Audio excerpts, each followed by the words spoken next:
Ngasi numida wairam phongkhiba kangla paudigi maruoiba pau khara khangasaraga miyamda khudodamjake State ashida Santi amasung Mahousagi phibam Hanjillakpa hore IDP sing voluntary resettlement gidamak sarakana leptana honore Government ashina armed force amasung civil society organization singa punna khusamnaduna honabadagi state ashida Santi amasung Mahousagi phibam Hanjillakpa hore IDP sing voluntary ordinary settlement tongnabagi tonga mafurupki CSO singa sarakarga wari sanaduna leptana honare National Highway singda nongmagi tangai fadaba pojai sing pusilakpada atingba amasung ayat apan pidana ba yamna kungna security checkpoint sing hangle haina MSF DSK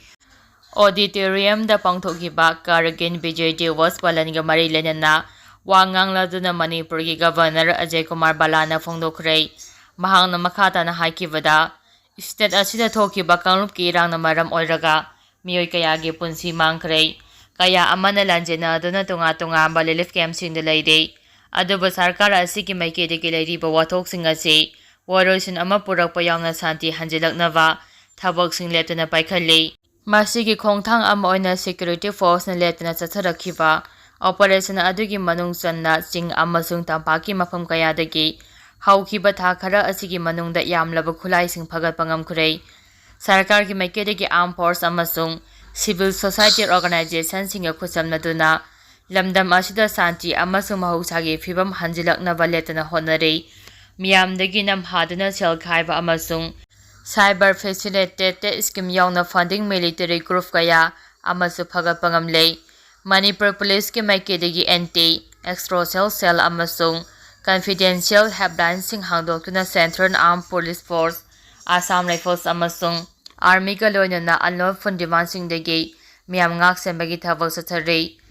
National Highway sing yauna jing amasung tampaki maru eba mafam kayada checkpost kaya hangdoktuna nomagi tangai fadaba polam sing amadi hidak langthak sing miyam mapung phana phangana bahonare sarkar asigi maikedi school taleham self-help group lead livelihood training we ensure that displaced individual regain autonomy hope and skill na singba tonga ba mission singi khutangda miyamgi yafa thorang kaya su paikhalle maite ku kizo amasung naga community singi CSO singa wari sanaduna IGP sing voluntary oina resettlement tongnaba amasung matam supagi oina aso angam thoandana bahonare institutional scheme singi matenga loinana draft agriculture process na singbagi thabak sing hen expand tongnaba honare haiki Lising masama pamaudraga mapalda thokiba Kargil wall adubo ningsingduna governor gi maikedi gi makhata na haikibada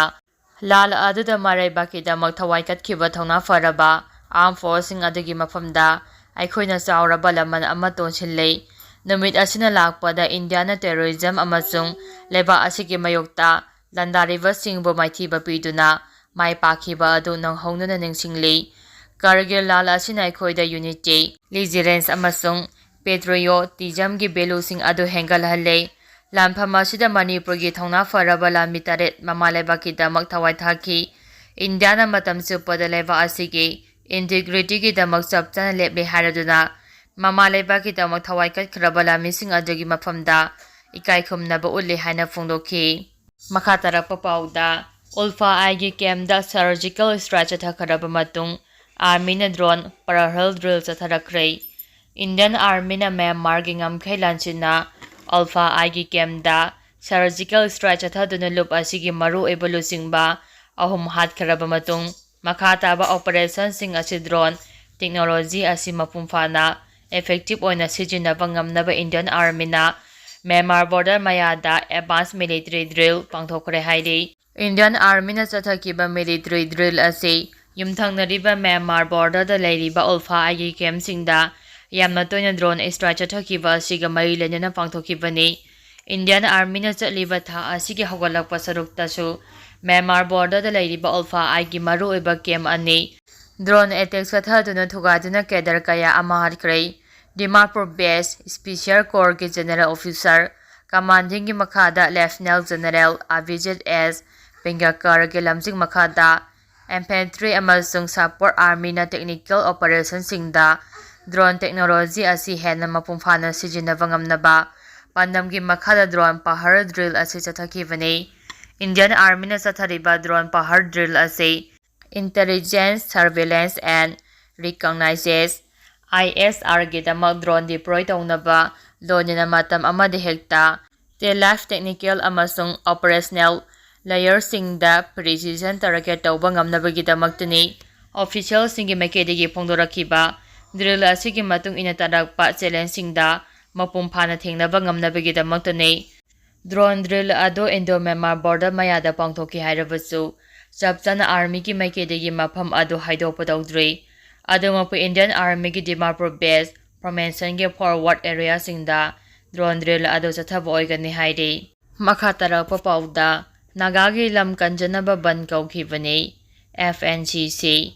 lam khopsinbagi hainabi laiba khuki furuk ki miyoi kharana Naga gi lamda khundashilakpadagi tangai fadana Naga gi lam Kanjanaba gi tama matam kaktaba Banth Koukhibani haina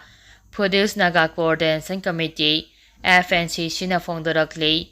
Lupa sigi media cell na thadorakpa seol amana hai matam sang Naga singa nungsi chana na laiminaraklaba Jomi amasung Mahousagi Mizo Furup singi mayokta atamnana Banth kauba natte hariba furup asigi miyosing amana amagi satnabi ikai khumna duna khundaminaraklibani aduba miyamna chamamnaba poanba yaba maungda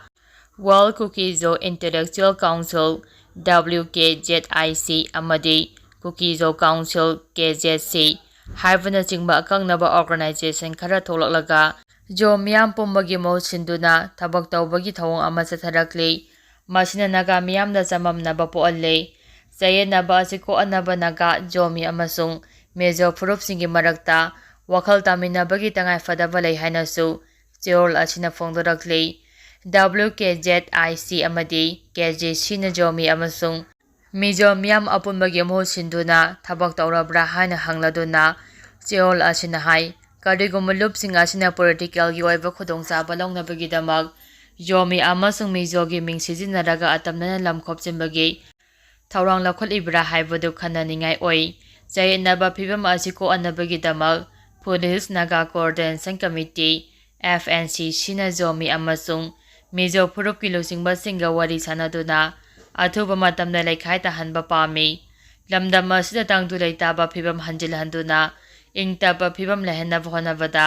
maru eba thaudang longdaba matam punamakta sem saduna leiri hainasu cheol asina makhatana phongdorakli. Makha tarakpa pauda Manipurda miyoi ani COVID positive oire Manipurda miyoi ani COVID-19 positive oikre miyoi ani asi tharaga state asida handaki oina apunba COVID case 394 yaukre ngasi miyoi ama discharge tawki adubu nauna miyoi ani positive oirakpa maramna active case ki masing kunda lengdana leiri positive oiraklaba miyoi ani adu Imphal West district gini amana sahi taraga mapal ki nupi masani aduga amana sahi nifu rom suraba nupani hairi.